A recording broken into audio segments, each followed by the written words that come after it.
and thank you for joining us today for our panel roundtable discussion of QA and training tips, tricks, and best practices to reduce risk. My name is Bob Murphy. I'm with the DataMark team, and I will be moderating today's presentation. Before we begin, I'd like to let everybody know that we are recording this webinar, and all attendees are muted for quality assurance purposes. If you have a question, we're going to use the Q&A question and answer session, and we will take questions. We're going to try and take them as close to relevance as possible. We may hold off until the end for some of the questions. The chat function should be disabled for everybody.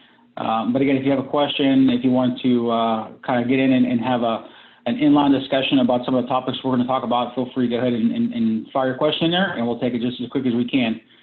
I'd like to introduce our three panelists today. Very proud. I think we put together a wealth of information and a wealth of experience, I should say, in leadership around the quality assurance and training perspective. So without further ado, I'd like to introduce our first panelist, which is Daniel Dunlap. And I'll give some brief introductions for each of our panelists, and then I'll allow them to take some time and expand upon that. But Daniel Dunlap is the 911 director at the Augusta-Richmond County 911 Center in Georgia. We also have Carol Jansen, who is the professional development coordinator for Allegheny County Emergency Services in Pittsburgh, Pennsylvania. And our very own Mark Whitney, who is one of our public safety subject matter experts here at the DataMark team. Mark has an extensive experience as a 911 director and quality assurance and training specialist. So I guess we'll start with Daniel. Daniel, if you just want to take a minute and provide a little bit of additional background, if you have anything you want to add about your background, and then we'll work through to Carol and Mark, and then we'll go ahead and start our roundtable. Sure, thanks, Bob. I appreciate the opportunity to come on today. Also, thank you to DataMark for putting on this awesome virtual conference. It's really been an experience, obviously not in person, but to go through all these different sessions that have been available. Again, I'm Daniel Dunlap, currently the 911 director in Augusta, Georgia. Several industry certifications between E&P, through NINA, CPE with APCO. I've got my EFD and EMD QA through the international academies. I don't want to take up too much more time on myself, but I appreciate the opportunity, and I'll pass it on. Thanks. Carol?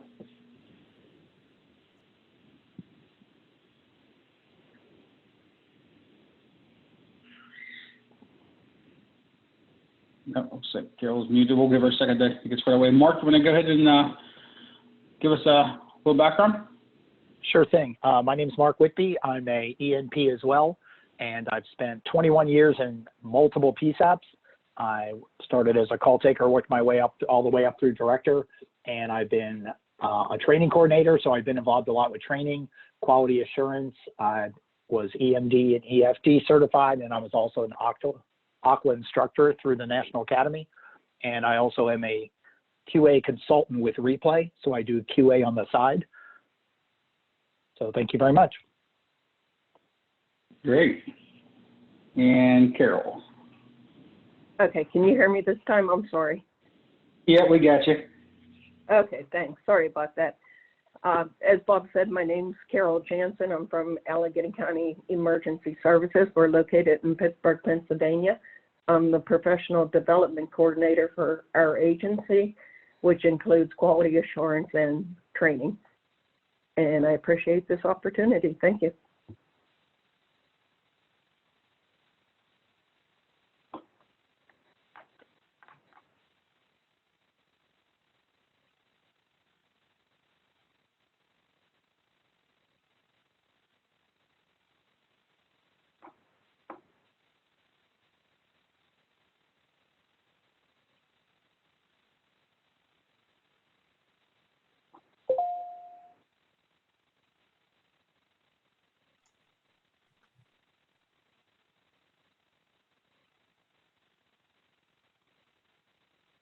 Did we lose you, Bob?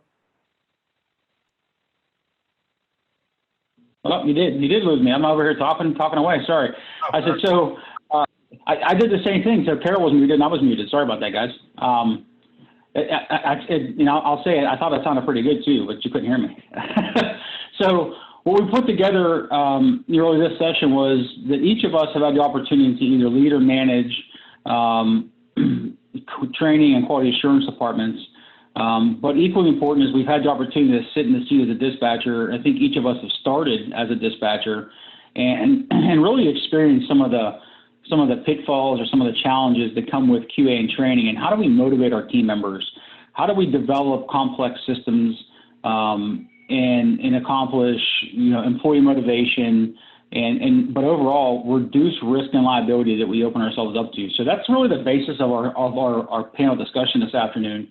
So the format that we're kind of going to take is, we've got a series of questions, and I'm going to kind of round robin some of these questions to our panelists and kind of get their feedback, and then have everybody given an opportunity to go ahead and, kind of expand upon that. So I want to start off first with the first question, and I'm gonna start with Mark, since Mark and I get to work on the Data Mark team, so we'll put him under fire first. But Mark, let's talk about quality assurance a little bit. What type of quality assurance programs have you used or have experience to in agencies that you've had the opportunity to work with and work for?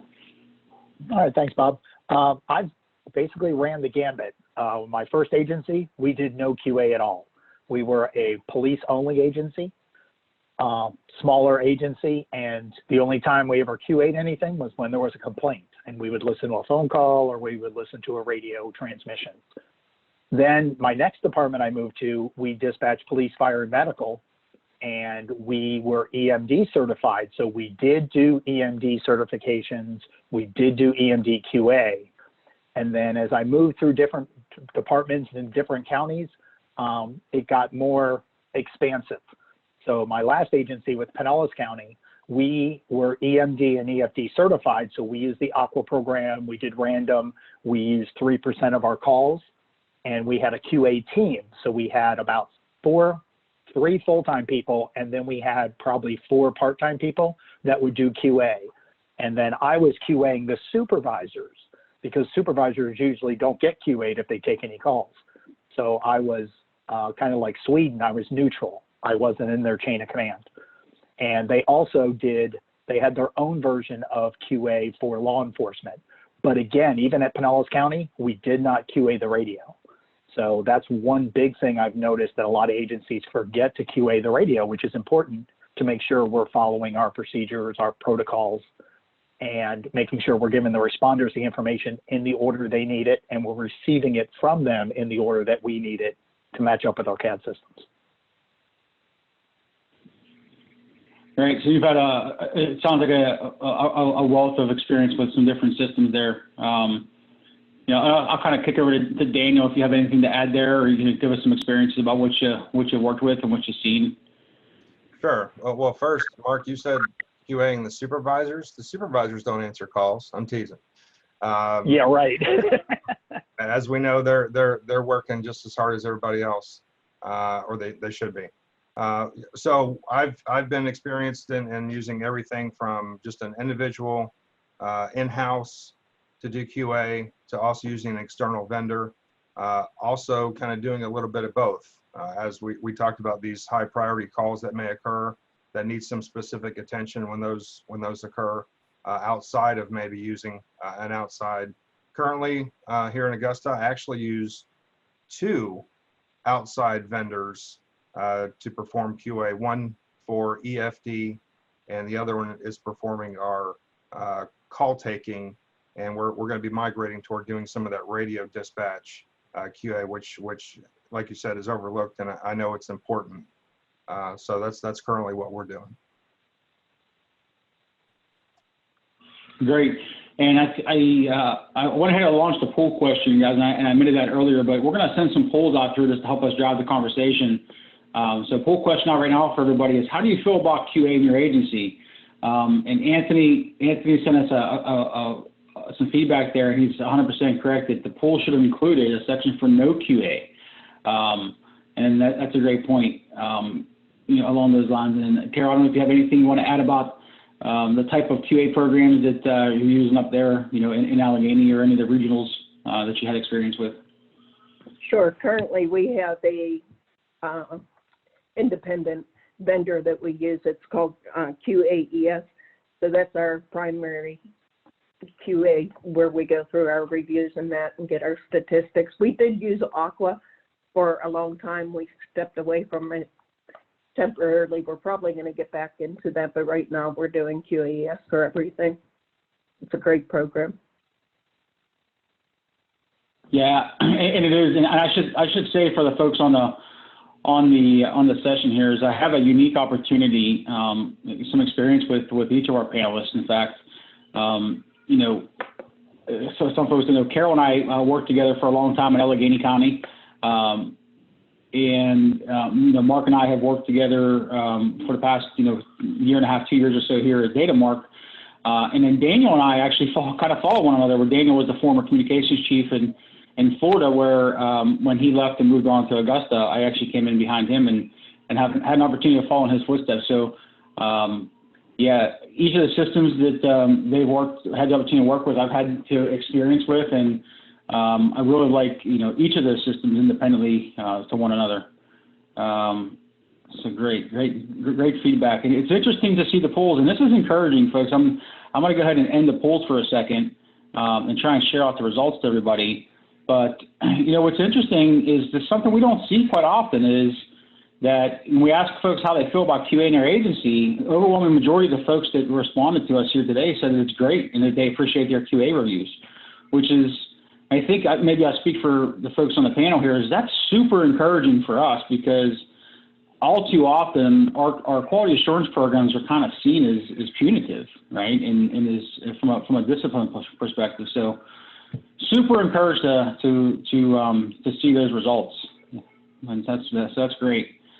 I'm going to switch gears here for a second and head over to Carol and ask Carol to do is, Carol, tell us what type of training programs have you used in your agency, in the past or currently, to kind of take us a little bit through that one.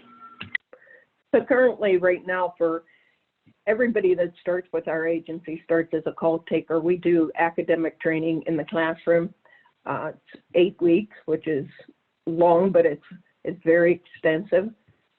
Then we go to on-the-job training, which is 6 weeks, and then we will extend it to 8 weeks if they're having any issues in that.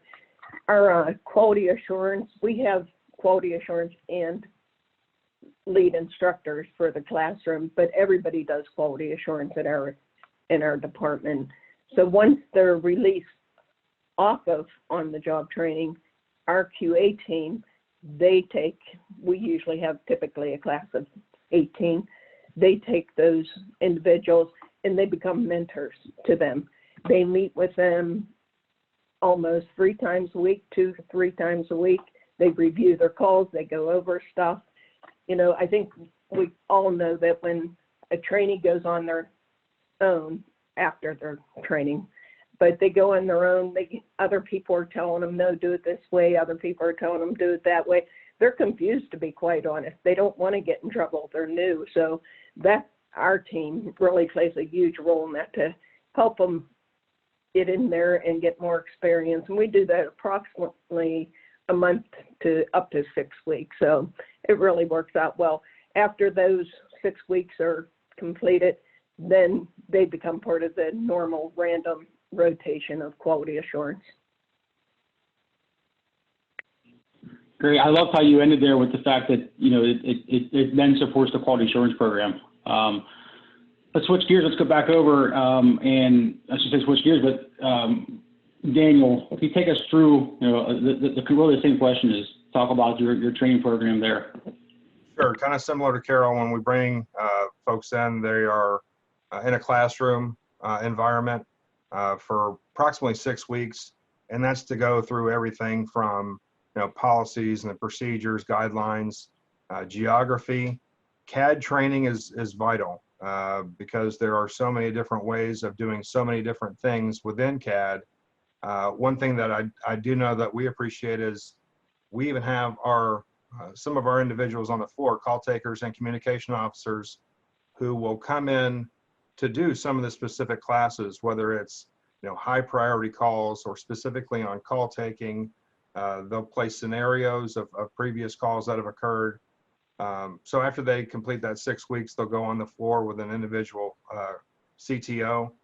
And then from there, of course, they're either pigtailed together or monitored for a certain amount of time.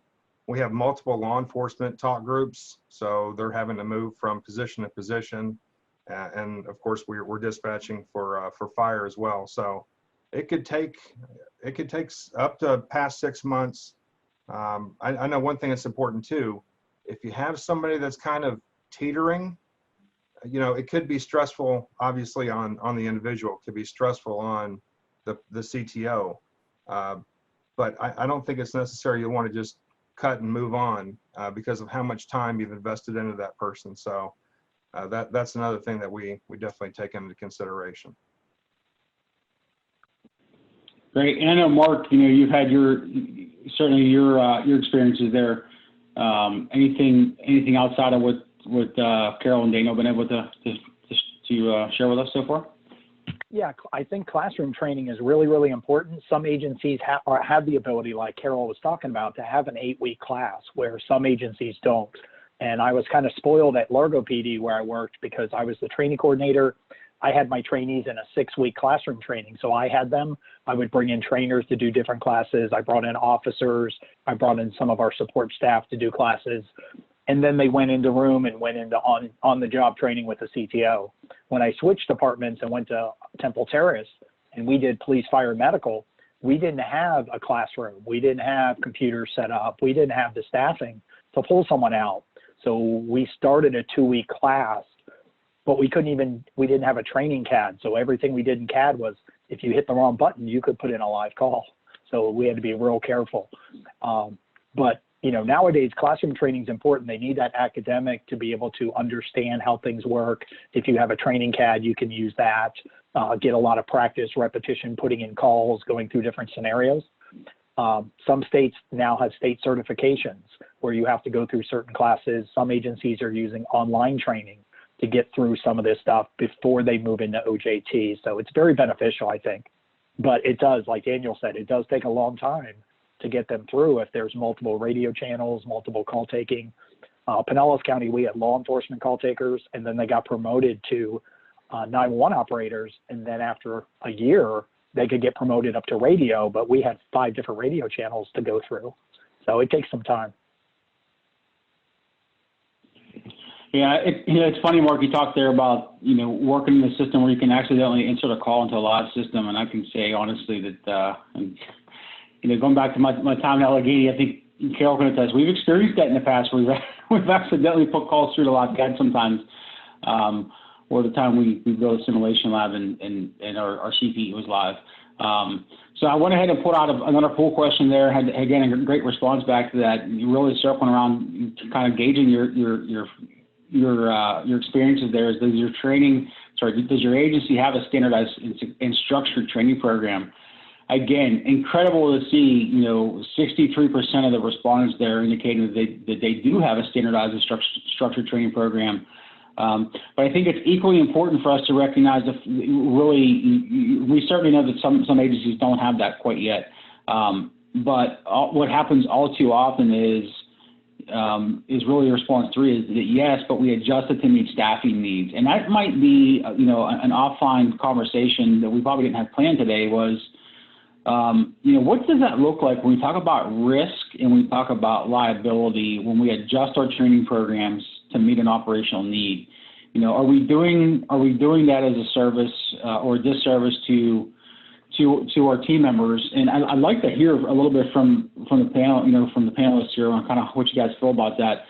That's something that we struggle with quite often. I think in the past we've had folks come in that have been hired from other agencies that we knew were really good call takers and dispatchers, so we've kind of quote unquote fast tracked them through training.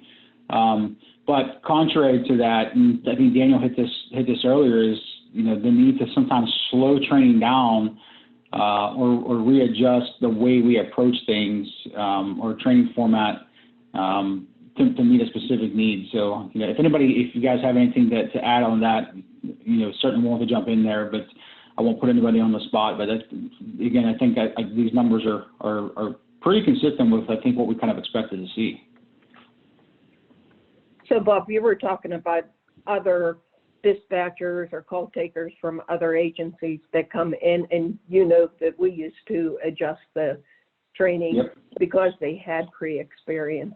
But how diverse and large our county is. We have 179 fire departments, 45 EMS services, and I think 92 police departments. There's 130 municipalities. We found out, and I think you can agree, that didn't always work for us. They had problems down the road because there was so much more and we were so much larger. So we have kind of moved away from that just for our department. Yeah, and that's a good point, right? And that's kind of where I was getting to, is from a risk and liability perspective. You know, as you know, 911 managers and 911 leaders, you know, that's certainly something we keep in the back of our mind, is right, the risk. And then really to the employee's success, did we shortchange them because we have a perception that they were, you know, they had experiences that were different? You know, what does that do? So I'm curious to, you know, I see Mark getting ready to chime in there. Curious to see what you guys think about that from a liability perspective. Yeah, for liability, I know it's huge. I know the San Jose model for training, when you use DORs and scores 1 through 7, based on their training module, they don't recommend any fast track at all, only because we want every employee coming in the door to get the same amount of training. Now, yeah, they're going to have prior experience. It might be beneficial. It might inhibit them to do certain things if they went from a small agency to a bigger agency, but they need to go through the same amount of training, same amount of weeks, same amount of phases as anyone else. Now, the benefit is if they're doing a really good job, it allows the trainer to kick back a little bit, document. Maybe they can even show them some new things that we wouldn't teach just a regular trainee walking in the door. But for liability wise, so there's no, you know, lawsuits or anything like that, because if they make a mistake because they have prior experience not doing it the way you want it done, they get disciplined, they get fired, they could come back and sue and win. And I'll just jump in, this is Daniel, just to jump in too. You know, the expectations across the board, whether you are going from a larger center to a smaller center or a smaller center to a larger center, you know, you have all that experience and wealth and knowledge that you're bringing along, but no one should have any unrealistic expectations that you're going to either breeze through training or put too much expectation on that individual. Same with whoever's training them. You know, they need to be treated just like everyone else. Go over every single, you know, thing that you would with someone who's just fresh off the street. Yeah, great. Thanks, guys. And again, I know it was an off the cuff question. We hadn't planned to talk about that, but yeah, I think that's important, right? And so, you know, I think that the takeaway that you think you've heard from, you know, Carol's experience, Mark and Daniel's experience there is that, you know, we do that often to meet our staffing needs and operation needs, but we inadvertently open ourselves up to some liability and some risk, you know, should God forbid, should a mistake occur down the road. And as tough as it is sometimes, you know, and you're going to have, and I'm sure most of you folks have seen this, you're going to have staff members come to you and say they've been doing this job for, you know, I'll use James through a Q&A in there. He's been doing the job for 23 years in 911, and he couldn't just walk into a call taker room and jump right in. We can't have an expectation. If we do, we certainly expose ourselves to the risk. So obviously the best practice there is maintain a standard established by your agency and stick to that no matter how hard it is to want to deviate that. Great. So I want to talk about QA just a second here, and I'm going to pin this one on Mark initially. This is really where I think some of his experiences come in is, you know, for Mark, from your experience using an external quality assurance program, and we'll come back to I think Daniel on this one too. What are some of the advantages and disadvantages to using an external QA program? Okay. Using an external QA program, like Carol was talking about, if you're using the National Academy or you know, you're using a different software product like an Aqua or like a Replay or a Nice QA type system, one of the big benefits is there's no favoritism. Myself as a consultant, I don't know any of the people personally So there's no, well, this person likes me and I got good evaluations, or this person doesn't like me and I get bad evaluations. And I'm able to focus on the number of evaluations I need to do in a week or a month, where if you have a QA staff in the building, in the room, and they're doing QA, they could have distractions. A big incident happens on the floor, they get pulled out of QA and they have to move to the floor to help answer phones, cover the radio. Maybe they're covering lunch breaks or bathroom breaks. So they're getting a little distracted and they may not be able to meet their weekly or monthly numbers. And if you're trying to get certified, like an ACE certification or CALIA or something along those lines, you have to be able to meet those numbers consistently every month. And with an outside evaluator, you know, we can do the evaluations and then send it back to the agency, and they can coach and mentor the employees. And we're pretty familiar with the software. We just have to get familiar with some of the policies for that agency. So we spend a lot of time up front figuring out, okay, how do you answer the phone? How do you verify addresses? How do you verify phone numbers? What are your codes, nature codes or disposition codes? And we're able to actually do radio. So we can do like a traffic stop type of incident, or we can evaluate a long type incident like a structure fire where you had multiple alarm, multiple responses, multiple agencies, mutual aid. We can put all that together and evaluate it for you. So there are some benefits. It is a little more costly, but you're not paying benefits for someone like myself. If you have an employee in-house, you're paying for their benefits, their workman's comp, their, you know, all the other benefits they get from the city or county they work for. Great. And Daniel, I want to talk to you a little bit about this, because I think you're from our conversations, you're using a combination of both, internal and external, and you share experiences there with us on that. We are. Just like Mark mentioned, some of the larger or urgent needs for our internal QA staff to perform that. I'll tell you a quick little story. When we first outsourced back when I was in Florida, we had a kickoff meeting with the vendor where I had to meet with each of the shifts to discuss the process. It's important to get them on board and understand the reason, because we had a goal. We were going for accreditation, and I had a staff member who makes the comment, well, they don't know how we do it here. Well, in actuality, we weren't following the protocols as they were intended. So having an outside QA perform, by subject matter experts, that is all they do, would assist us in achieving our goal. Just like Mark said, there can be some back and forth as far as the budget.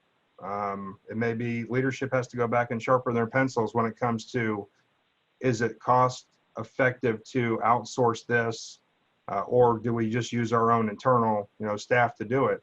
I'll say one thing: if you do outsource it, it doesn't allow you to just wash your hands from having to do QA, because you still have to have the ability to provide the feedback within, the allotted amount of time to your staff, and also potentially consider any process improvements or adjustments that you may need to make based off the trends that your staff are, succeeding or maybe not succeeding. Yeah, right on. And I know, Carol, we talked earlier, you're doing everything internal now, and you've explored the external capability to that. And there were some drivers, I think, behind that led you to kind of remain internal right now. I'm not sure if you want to kind of share any of those, but I think those are a lot of what Daniel and Mark kind of alluded to. We did look into it. Right now we have 6 in our quality assurance department. It was very costly for an agency our size, but I absolutely love the idea for what Daniel and Mark have said, to have somebody independent. There's no prejudice there. Nobody, you're picking on me. They don't know our people. So I do like that part, but right now it's not for us just because of the cost wise. Yeah, that's a big driving force, and I think everybody has mentioned that, right? That it's it's an economically challenging task, for that, and certainly depending on the size and number of calls that you're looking to have QA by that external agency, it certainly can quickly raise to the rate of, one full-time equivalent position to do that, or if not multiple. So to that, and Rebecca, I see you got a couple questions in there, and I promise I'm gonna come right back to you on those in a second. I wanna shift gears for a second, and then we're gonna come back to some of your questions. But given the situation we're in, we've been in a great position that we can do this virtual conference right now, and that concept came because of this COVID-19 and the coronavirus situation that we're experiencing right now. So I want to kind of hear, as I think everybody's experiencing this currently, but I'm going to point this one to Carol for a second and see if she can lead us off. But from a quality assurance and a training perspective, excuse me, how do you develop temporary screening processes to handle things like pandemics, like the coronavirus right now? I think the government and our EMD providers have given us some guidance of how do we create these temporary screening processes. But for those of the folks in the webinar right now that have not been in that seat of having to put together those temporary screening processes above and beyond what we're doing for EMD, maybe talk a little bit about what that process looks like, how intensive it is, and then how that impacts your training and QA programs. For us, we have our own policy actually of what questions they ask. These were developed by quite a few people, to be honest with you, the managers of our agency. We have an EMS coordinator at Allegheny County, and we have a medical director, obviously. So they were developed what works for the floor, what they needed for the responders to keep them safe during this pandemic. And I'll be honest with you, it's probably changed because this just keeps changing every single day, it seems. So it's probably been changed like 3 or 4 times. It's a lot for the telecommunicators. Everybody's anxious, but we want to keep our responders safe. So we have to change it as it gets more serious. It looks like it's going to take a steep incline, unfortunately, in the next 2 weeks. So we'll probably be changing it again as the situation changes. And that's interesting. I want to shift over to Daniel for a second, because this is, again, the conversation we had earlier was, in this environment, we're putting together these temporary screening processes to keep our responders safe, to keep our the society safe as we can. And Carol, you hit on something there, and Daniel, hopefully you can expand on this from our conversation earlier, was it's continuously changing. Every day we're reevaluating the screening processes. We're reevaluating our response processes to that. So, Daniel, if you have anything to add to that one, I think both of you have some real-time change management experience with that right now. Certainly. I can tell you, even back when I was a communications officer during 9/11,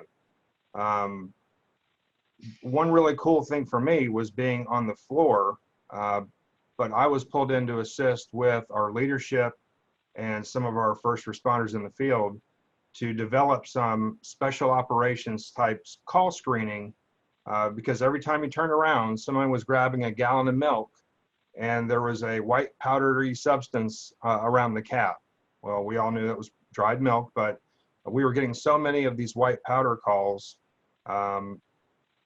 We had to handle it in a standard way each and every time. So yeah, it's important for us to make sure that they're safe out in the field, but it's also important that, and this is where I felt real strongly and I appreciated the opportunity, was to not put your PSAP staff through a bunch of hoops to get them off track from their normal routine processes.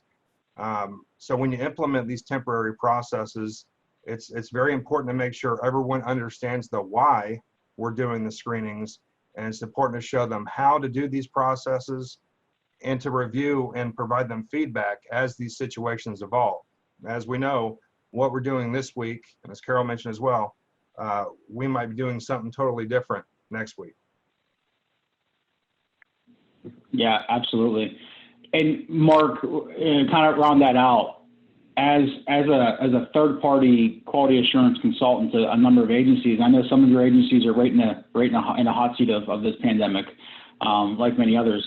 How does that affect the third-party agencies' ability to come in there and provide standardized quality assurance when they're ever changing like that? How are you guys being impacted by that? Well, we have a really good communication within the team for each, say, county or municipality that we review for. We have the same core group of people with a QA manager assigned to us. So as things change, they are sending out emails to us saying, okay, this is what we want to change. We're not changing the core forms, but we want you to put in the comments or the notes if they ask these corona questions per se, or anthrax questions, or it could just be flu season and the medical director implements the flu, protocol, or swine flu or something like that. So the teams are really good at communicating because the agencies tell the third-party QA people, look, this is a change for us. And they want to be able to get statistics out of it saying, okay, we implemented this and we ran it for 3 weeks and all of our call takers did an amazing job. Because again, it kind of helps build them up instead of being more of a disciplinary thing. Yeah, fantastic. James, I think James jumped on here with a comment that they're doing QA right now, and I'm sure everybody has experienced it so far. The callers, are lying or providing misinformation to the call takers about symptoms, and then inadvertently potentially exposing them to, the pandemic. I think we're all experiencing that right now. It's a challenge, and unfortunately, our folks are doing incredible things. But they're only as good as the information that we're getting from folks. I do want to circle back. Rebecca gave us a couple of questions, and I think they're really good questions. Since we're on the QA topic, is there a recommended number of quality assurance personnel per number of employees? So I'll kind of throw that out there for the panel if anybody has anything on that, and then maybe if you guys have an opportunity, just how you come to the number of QA that you're doing, or the staff that you have and that you developed for that. That's a good question. I know here in Augusta, we just had one quality assurance officer, and she was doing not only the QA, but as we all know in our job description where it says other duties as necessary, she was also performing our open records requests, whether it be for the court system, the public, you name it. Even though we had our recording system available for investigators from the sheriff's office, the DA, and the fire department, we were still getting, she was a busy lady. We were able to justify adding on one additional staff member to assist in performing the QA, because like I mentioned before, it's not just the actual scoring and listening to those specific calls, but it's also being able to give the one-on-one feedback and to track and look at those trends where, do we need to adjust policy? Do we need to have additional training to make sure, folks are understanding how it's supposed to be done? But again, and it's not always, staff needs to get on board with how we wrote policy. Well, maybe they don't have the right equipment in order to do that. Maybe there's something within CAD that we can change that can make their jobs easier. So got to kind of have an open mind when it comes to, but just to answer the question for Rebecca, I don't have a specific, and maybe Mark can jump in on that, or Carol, as far as the number of QA personnel. Yeah, this is Mark. Go ahead, Carol. I'm sorry. I was just going to mention the APCO has that quality improvement class. They actually do have a matrix in there, how many calls you take, et cetera, that you can, how many personnel you have, that tells you how to figure out how many quality assurance personnel that you actually need. Oh, that's great, Carol. That's a great idea. We can pull it up, and I'll for the folks, I'll pull it up and throw that in the Q&A for everybody as well. Yeah, a good reference there. If I don't answer, I'm over here Googling it. There you go. There you go. There you go. Yeah, I know. Yeah. I don't even know if it's based on personnel or it's based on the amount of calls you're QAing sometimes, because I know the National Academy says, you should be able to QA one call within this many minutes. So if you figure, okay, you want someone to do, say, 50 calls in a week, and it takes, say, 5 minutes or 6 minutes per call, the employee works an 8-hour day, 10-hour day, you know, you subtract breaks and bathroom and, you know, lunch breaks and whatever. So it's almost like you're giving the QA person a quota and say, you need to have this many calls done per day. Now, of course, the more discipline you have, so if you're doing medical, fire, and police versus just medical or just fire or just police, that could play into it as well. And like Daniel said, hey, you know, this person also has to do, you know, training, or they also do public records request, or they get pulled in the room because they do lunch break reliefs or something. You kind of have to build that into your scenario. But Carol brought up a good point. If ABCO has a basic format or some sort of template that you can use, you know, use what's best for you and put everything together and come up with your best answer for your agency. I know on the third party vendor, we figure out the amount of calls. So if we're doing like 1,000 calls a month for a client, you know, we look at, okay, we're going to do 2 calls per person on the phone and 1 or 2 calls per person on the radio. Then they figure out, okay, well, how many calls does each consultant need to do? And can that consultant do that many in a month or a week? So they look at that as well, that we bring on people as we needed. Right, and I just threw up the document there for everybody to share. I couldn't throw it in the Q&A session as a co-host, but I'll leave it up there for a few minutes for everybody who's interested in what that standard is. You know, and then a couple other questions here, and then I want to go ahead and get back on track. We've got about 15 minutes. Actually, I'm going to come back to this question for 1 second. I want to touch on one other area specifically. And so we've answered the question about standards for quality assurance. So you guys have answered that question already. And let me throw this to Daniel for a second. How do your policies, procedures, and training programs affect your quality assurance and vice versa? Well, I'll tell you, to me, this is like the circle of life, so to speak. You know, it's in your communication center.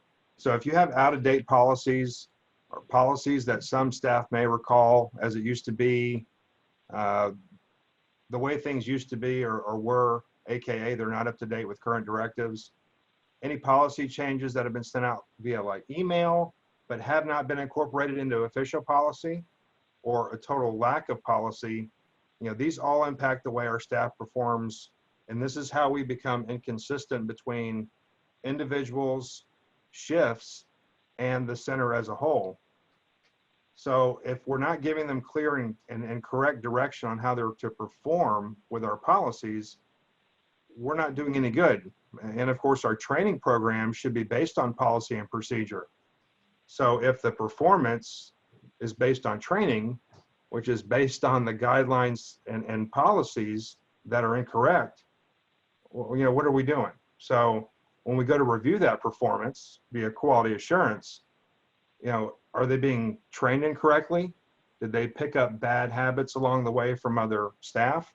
I know when I was on the floor, I was the culprit of many of the bad habits that others picked up, but it made sense to me at the time. So, you know, when it comes to your quality assurance, you can't really give proper feedback and hold your staff accountable when you don't have all the tools provided to them that they need, or the proper training and guidelines to meet those expectations. So it's, you know, they all kind of work off of each other. You know, you need those policies and procedures in order to train. You're going to go back and review how their performance is, but if there's a break in that wheel, it's not good. Yeah, absolutely. And Carol, I know from our experience, you know, we've kind of tried to cultivate those together. If you have anything to add there, I mean, especially in the dynamic situation that you're in up there. I do agree with what Mark was saying.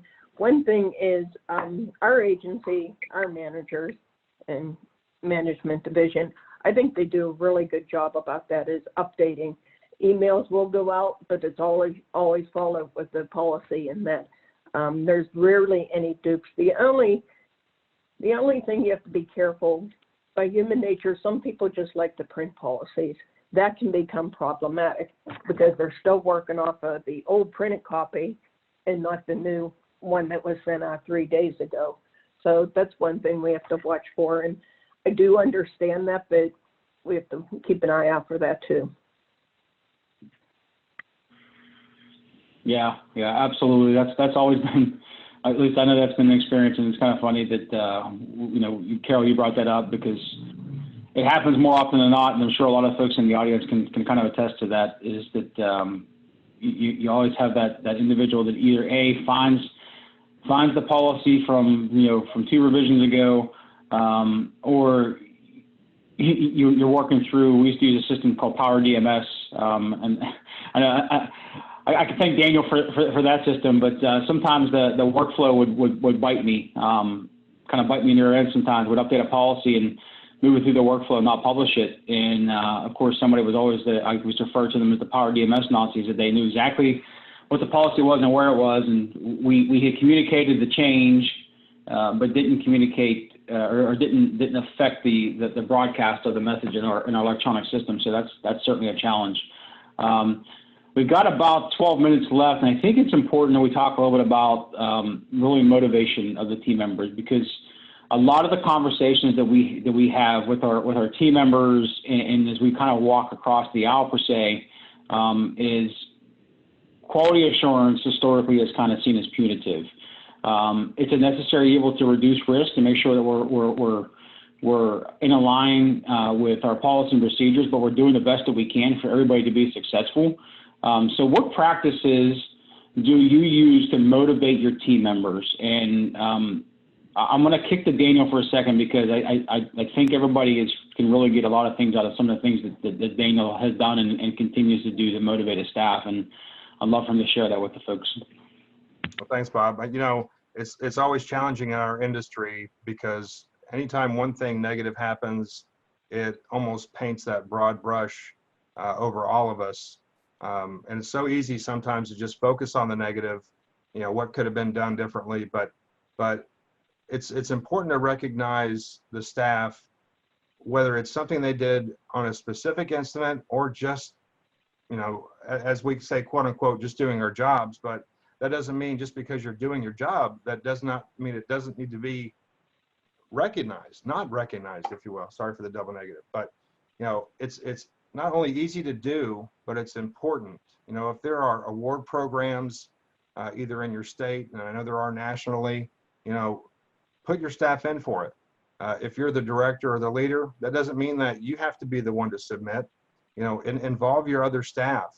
Send those nomination forms out to your team. There's other, whether it be telecommunicator, training officers, your support staff, your QA, that allows them to get, a little bit more involved. And I'll tell you one thing, while it's awesome to be recognized, but it's even more of a good feeling when you have nominated someone else and they receive the award. So again, some small things you can do to motivate. Do you have a telecommunicator of the month or quarter program? Do you have a parking spot that you can, have specifically for them for a period of time? Utilize social media. We look for like a Facebook feature to do on one of our staff, whether it's every month or every couple of months, or do a shift or a supervisor. And it's not necessarily the person who was the telecommunicator of the month.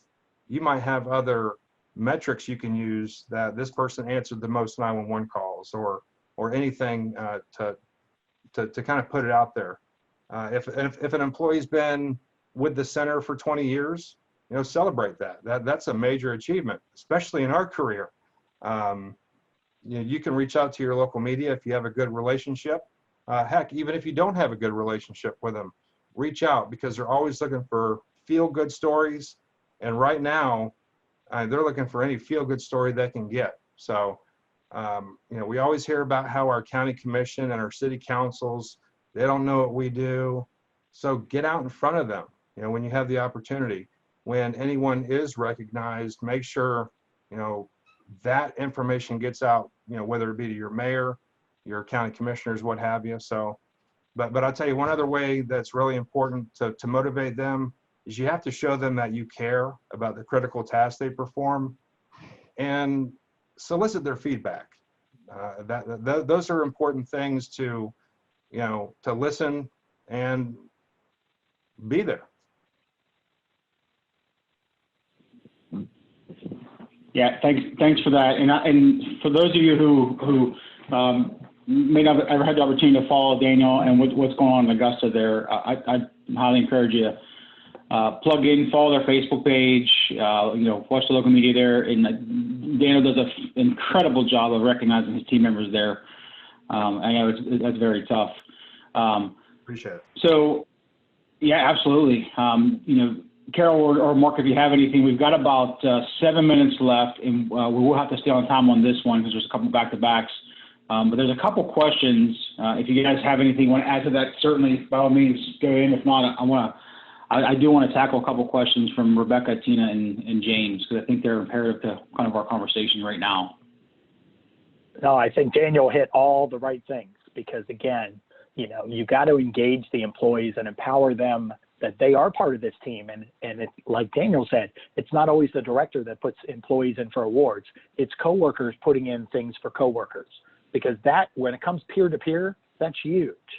That is really huge. So Daniel, I applaud you for all you're doing in Georgia and keep it up. Thank you. It takes a village. That is true. That it does. Okay, so I want to reel off of QA and kind of move back into training and talk about. So Rebecca sent us a question earlier that says, how are your trainers given the position? Is it just a matter of completing these classes such as APCO or NINA, or is it done through a promotional process where you have to apply for a position? I'd love to hear how folks are doing that and have done that. Yeah, this is Mark. I can jump in real quick. Yep.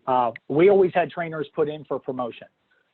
They had to apply, they had to be interviewed, they had to have recommendations from their supervisors. We looked at their evaluations. And then we always, you know, there are classes like ABCO, NINA, IPTM does a CTO class. Some of the classes are online, but for a trainer, the interaction in a class is really important when you're doing videos of DORs, how to fill them out correctly, how to learn how to be a good trainer. And then it is a promotion. They might get compensation to be a trainer. They may earn comp time, overtime. They may get paid for when they're actual physically training. And then we always made them come to, we always had a trainers meeting every month. And especially when people were in training, so we could kind of talk through issues. Like if I was having a problem and I'm training Daniel and Bob's in there as another trainer, and I can say, I've tried to get Daniel to do this. I'm trying this, it's not working. Bob goes, oh, have you tried this? Have you tried this? I never thought of that. So that's going to help me help Daniel. So that's really important because you never want to mandatorily tell somebody you will train because you're going to get a really bad trainee because that trainer that person doesn't want to train. But you want to send them to a class before they start training, or at least teach them the DORs, the standards, how we do the process, how we train, and then get them to a class as soon as possible. Great. Awesome. I know, Carol, you got a pretty well-established program there for selecting CTOs and training officers. I think it's a good opportunity. I'd love to highlight that your program there if we have an opportunity here as we round out the session. We do very similar to what Daniel was talking about. We do put it out. We ask them to apply. We do interviews. It is based on, selection is based on their evaluations, just all around. Their discipline record also goes into consideration there. You have to have so many years to train here, 3 years to be a trainer. So that would also favor into that. But once they're selected, they go through the APCO CTO program, and we do that in-house. So that makes it easier for us that we can teach. Plus, we can go over our DOR program that we're currently using before they go out. But nobody here can train unless they are certified by APCO. One thing I do agree with Daniel, though, if somebody doesn't want to train, even if it's a CTO, don't let them train. That's going to have a negative experience on your trainee.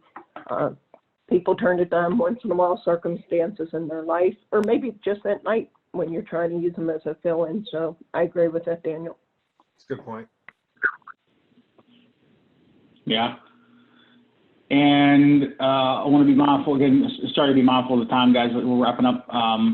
So another question I think is critical to the environment right now is, it's a two-part question. First, should quality assurance follow the original standard guidelines, but not down or not grade down for temporary process like screening questions? And the second is that, what is your thoughts on suspending quality assurance or lightening the load per se of quality assurance during times of crises, or such as less stress on the staff, like these pandemics? We're getting hit with a need to put these alternative screening sessions in and change the way we do business in these environments, and should that result in lessening of the quality assurance program?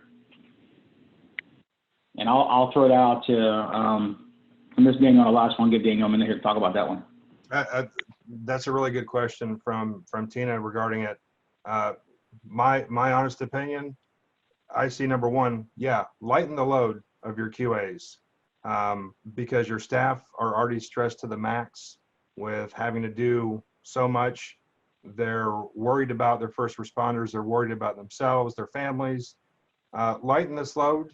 Also, there's other ways of giving the feedback instead of necessarily giving them, I guess, negative or non-compliant. But I guess the other side of that coin too is if you're an accredited center or working towards accreditation. That's a really, really good question that I could probably spend the next 15 minutes giving you both sides of it, but in the interest of time.